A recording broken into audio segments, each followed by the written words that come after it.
আসসালামু আলাইকুম প্রিয় সুধী দর্শকবৃন্দ, জীবনের আলো অনুষ্ঠান থেকে আপনাদের সবাইকে জানাচ্ছি প্রীতি ও শুভেচ্ছা। আমাদের আজকের প্রসঙ্গ রমজানের আদর্শ। রমজান পরবর্তী যে করণীয় সেটি আমাদের আজকের আলোচনা। আমরা বলবো যে রমজান আসে রহমত, বারাকাত এবং মাগফিরাতের বার্তা নিয়ে। রমজান শেষে আমাদের কি করণীয় সেটি আলোচনা হওয়া দরকার। সারা বছর ধরে যেন রমজানের শিক্ষাকে আমরা জাগরুক রাখতে পারি সর্বত্র এবং সর্বক্ষেত্রে। আসুন আলোচকবৃন্দের সাথে আপনাদের পরিচয় করিয়ে দিই। রয়েছেন ডক্টর মোহাম্মদ আতাউর রহমান মিয়াজি। আসসালামু আলাইকুম ওয়া রাহমাতুল্লাহি ওয়া বারাকাতুহু। এবং রয়েছেন বিশিষ্ট আলেম মাওলানা ফজলুল্লাহ ফয়েজি। আসসালামু আলাইকুম ওয়া রাহমাতুল্লাহি ওয়া বারাকাতুহু। আমরা শুরুতেই ডক্টর মিয়াজিকে বলবো যে রমজান শেষ একজন মুমিনের জীবনে কী ধরনের পরিবর্তন অব্যাহত রাখা দরকার বলে আপনি মনে করেন, দৃশ্যমান হওয়া উচিত বলে আপনি মনে করেন? রমজান এবং এটা হলো দীর্ঘ 1 মাস সিয়াম সাধনা, just like a training programme, একটা প্রশিক্ষণ প্রোগ্রাম। এবং 1 মাস প্রশিক্ষণ নিলে ওটা নিজেদের ভিতরে গেঁথে যায়। গেঁথে যাওয়ার ফলে বাকি 11 মাস ওইটা চর্চা করা সহজ হয়।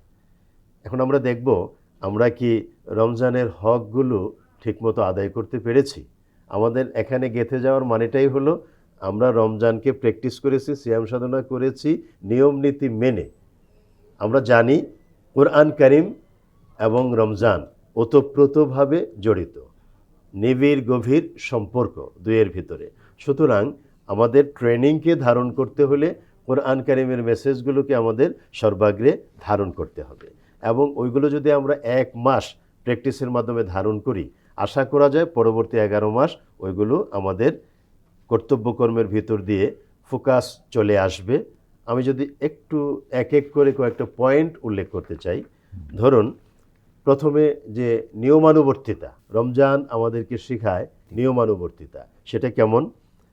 আমাদের সাহরি গ্রহণ করতে হয় কিন্তু যখন তখন না।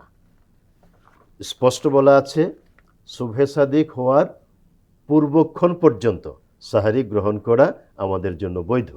সুতরাং এখান থেকে আমরা বুঝি সাহারি আমরা ইচ্ছা করলেও মধ্যরাতে গ্রহণ করতে পারবো না। আমরা শুয়ে পড়বো খুব টায়ার্ড, পরে ভোর রাতের সময় পাই কিনা, জাগ্রত হতে পারি কিনা, এই ভয়ে আমি রাতের খাবারের সাথেই সাহারি গ্রহণ করলাম না। এটা নিয়মানুবর্তিতা হলো না। নিয়মানুবর্তিতা মিন্স সুবহে সাদেকের পূর্ব মুহূর্তে আমি পরপর 30 দিন এইভাবে প্র্যাকটিস করলাম। তারপরে আমরা কি করি? আমরা এই সাহারি গ্রহণ করার আগে অথবা পরে সময় সুযোগ সাপেক্ষে আমরা তাহাজ্জুদের সালাত আদায় করি। এটা আমরা নিয়মিত 30 দিন যখন করব, তখন বাকি 11 মাসেও আমাদের ভিতরে এটা এমনভাবে গেঁথে যাবে, ওই সময় হলেই আমার মনে হবে ঘুম থেকে আমি অটো জাগ্রত হয়ে যাব। প্রয়োজন বোধে জাগ্রত হওয়ার জন্য আমি অ্যালার্মিংটা রেডি রাখবো। তখন আমি জেগে ওই তাহাজ্জুদের সালাতটা নিয়মিত আদায় করতে পারবো। এটা অভ্যাসে পরিণত হবে নিয়মানুবর্তিতার কারণে। তারপরে দেখুন, ইফতার, রোজা আমাদের 17-18 ঘন্টা আমরা পান, আহার, যৌনাচার, অশ্লীল অপকর্ম সব কিছু থেকে বিরত থেকে একমাত্র মহান আল্লাহ তাআলার নৈকট্য অর্জনের উদ্দেশ্যে আমি যে এই কাজটি করলাম, ঠিক সূর্যাস্তের পরপর আমি ইফতার করে প্রমাণ করব যে আমার আজকের রোজার পরিসমাপ্তি হয়েছে। কোরআন কারিমের 4টা হক আছে আমাদের উপর। ওই 4টা হক ক্রমান্বয়ে আমরা প্র্যাকটিস করব এবং এই 1 মাস প্র্যাকটিসটা আমাদেরকে অভ্যাসে পরিণত করবে। নিয়মানুবর্তিতার বহিঃপ্রকাশ বাকি 11 মাসে ঘটবে। 4টা হক কি আমি খুব সংক্ষেপে যদি বলি। প্রথমত, বিশুদ্ধভাবে মাখরাজ ঠিকঠাক রেখে, উচ্চারণ ঠিক রেখে তেলাওয়াত করা। এটা হলো ফরজে আইন, ম্যান্ডেটরি ফর অল। নাম্বার 2, আমি কি তেলাওয়াত করলাম বিশুদ্ধভাবে, যেহেতু এটা গাইডলাইন, এটা কমপ্লিট কোড অফ লাইফ, পূর্ণাঙ্গ জীবন বিধান, তাহলে এর ভিতরে কি আছে? আমি যে তেলাওয়াত করলাম, এই আয়াতে কারিমার ভিতরে আল্লাহ তাআলা আমাদের জন্য জীবন গঠনের মেসেজ রেখে দিয়েছেন। সুতরাং আমরা অর্থসহ বুঝে বুঝে কোরআন কারিম তেলাওয়াত করতে শিখব। এটা 2 নম্বর হক। 3 নম্বর হক, আমি তেলাওয়াত করলাম বিশুদ্ধভাবে, তারপরে অর্থ, ব্যাখ্যা, শানে নজুল, এক আয়াতের সাথে অন্য আয়াতের যোগসূত্র এবং আয়াতে কারিমা আমার জীবনের জন্য কি গুরুত্বপূর্ণ ভূমিকা রাখছে, আমি কি শিখলাম, কি ধারণ করব, এগুলোকে সামগ্রিকভাবে নিজের জীবনে বাস্তবায়ন করা। এটা হলো কোরআন কারিমের 3য় হক। 4 নম্বর হক, আমি এবং আমরাই এটা বাস্তবায়ন করব, এতে হক পূর্ণমাত্রায় আদায় হবে না। গোটা পৃথিবীতে কোরআনে কারিমের বিধানকে তুলে ধরতে হবে দাওয়াত আকারে। রাসূল করিম সাল্লাল্লাহু আলাইহি ওয়াসাল্লাম স্পষ্ট বলেছেন, বাল্লিগু আন্নি ওয়ালাউ আয়া, পৌঁছে দাও একটি আয়াত হলেও, একটা নিদর্শন হলেও আমার পক্ষ থেকে। তার মানে এই যে 4টা হক ক্যাটেগরিক্যালি যদি আমরা এই রমজানের 30 দিনে প্রতিদিন একটা নির্ধারিত সময়ে এইভাবে প্র্যাকটিস করি, তাহলে বাকি 11 মাসে নিয়মানুবর্তিতা, সময়ানুবর্তিতা, এগুলোকে কাজে লাগিয়ে আমরা অ্যাজ ইট ইজ তখনও ওটা প্র্যাকটিস করতে পারবো ইনশাআল্লাহ। দর্শকবৃন্দ, এরপর আমরা কথা বলবো জনাব মাওলানা ফজলুল্লাহ ফয়জির সাথে। আমরা বলবো যে উনি যে বললেন, যে কথাগুলো বললেন, যে ইবাদতের কথা বললেন, অন্যান্য ইবাদত অব্যাহত রাখার গুরুত্ব কতখানি। প্রশিক্ষণ যত কঠিন হবে, যুদ্ধ বিজয় লাভ করা তত সহজ হবে। আল্লাহ তাআলা আমাদের কিন্তু সারাটা জীবনই একটা কঠিন পরীক্ষার ভিতরে আমাদেরকে অবতীর্ণ হতে হয়, এবং এই পরীক্ষায় অবতীর্ণ হওয়ার এবং উত্তীর্ণ হওয়ার মাধ্যমটাই হলো ইবাদত। এবং সেটা কতদিন পর্যন্ত? আমরা এই যে 1 মাস সিয়াম সাধনা, আমরা সিয়াম, কিয়াম, তিলাওয়াত, খিদমতে খালক, সময়ানুবর্তিতা, নিয়মানুবর্তিতা যত অনুশীলন করেছি, এই যে ইবাদত বন্দেগী আমরা রমাজান জুড়ে করলাম, এটার ধারাবাহিকতা রক্ষা করার গুরুত্বটা এতই বেশি। আল্লাহ তাআলা কোরআনে কারীমের সূরাতুল হিজরের 99 নম্বর আয়াতে স্পষ্ট বলে দিয়েছেন, ওয়াবুদ রব্বাকা, ইবাদত করো, গোলামি করো তোমার রবের, হাত্তা ইয়াতিয়াকাল ইয়াকিন, তোমার মৃত্যু আসার আগ পর্যন্ত। তার মানে এই ইবাদতের ধারাবাহিকতাটা শুধু রমজানের ভিতরে আমাদেরকে সীমাবদ্ধ রাখলে চলবে না। আমার জীবনের, আমাদের ব্যক্তি জীবনের, পারিবারিক জীবনের, সামাজিক জীবনের, রাষ্ট্রীয় জীবনের সকল ক্ষেত্রে আল্লাহর যত ইবাদত, গোলামি আছে, দাসত্ব আছে, সেগুলোকে অব্যাহতভাবে আমাদেরকে চালিয়ে যেতে হবে।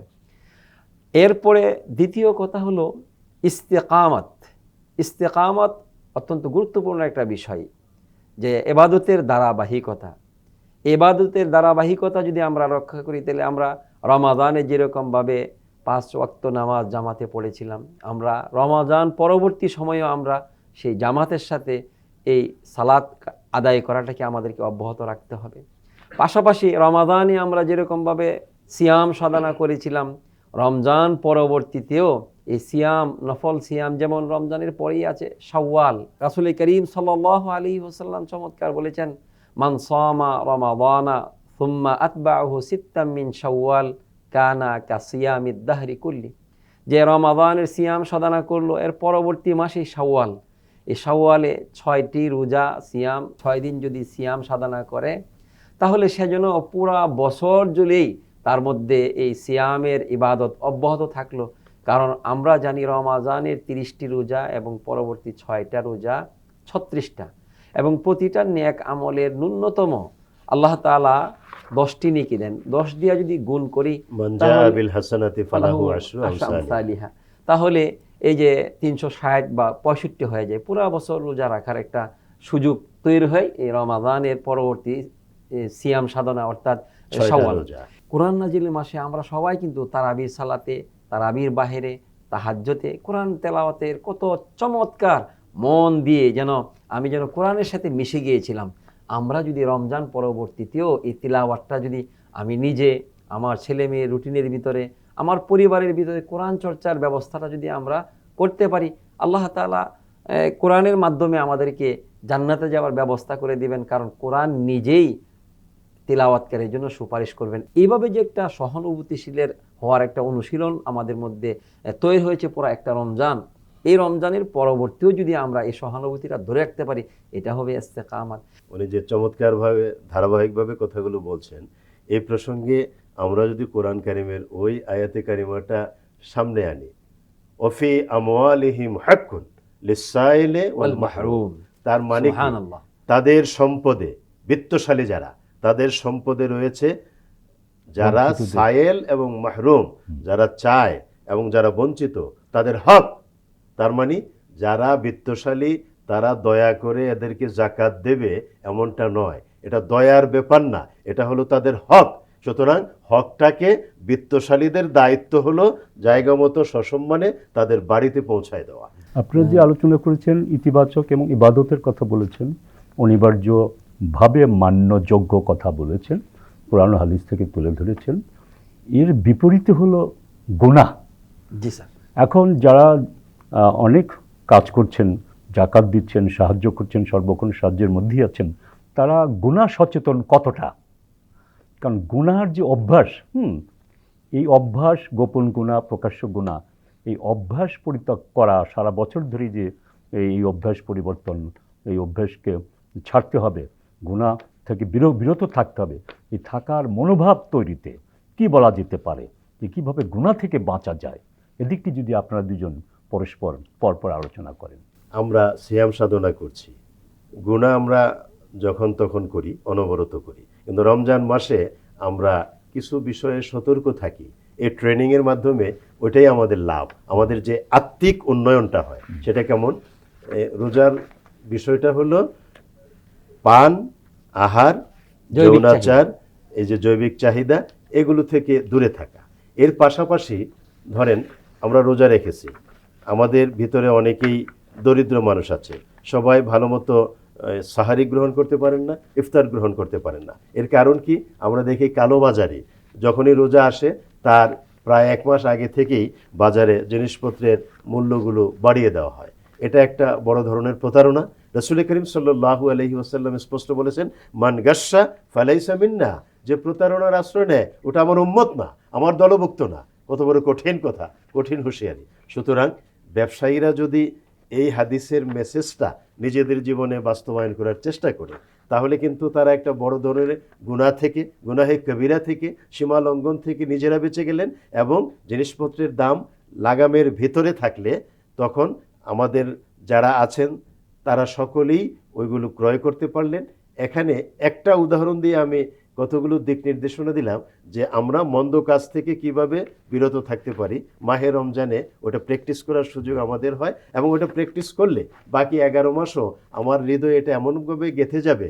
আমি ব্যবসায়ী হলে আমার মনে হবে ওই যে 1 মাস মানুষের কল্যাণের জন্য আমি জিনিসপত্রের দাম বাড়াই নাই, লাগামহীন বাড়িয়ে দেই নাই, এবং ওটা দেওয়া যে অন্যায় ছিল ওটা আমি বুঝতে পেরেছি। এই 11 মাসও আমি বাড়ায়া দেব না, এবং ন্যায্য মূল্যে আমি এগুলো বন্টন করব। তাহলে কিন্তু আমরা বড় ধরনের অপরাধ থেকে বেঁচে থাকতে পারি। এইভাবে রমজান আমাদেরকে অপরাধ থেকে বেঁচে থাকার জন্য প্রশিক্ষণ দিয়ে থাকে। গুনাহমুক্ত জীবন যদি গঠন করা যায়, আমরা জানি রাসূল করিম সাল্লাল্লাহু আলাইহি সাল্লাম একদিন হযরত আবু হুরায়রা সহ অনেক সাহাবীরা ছিলেন।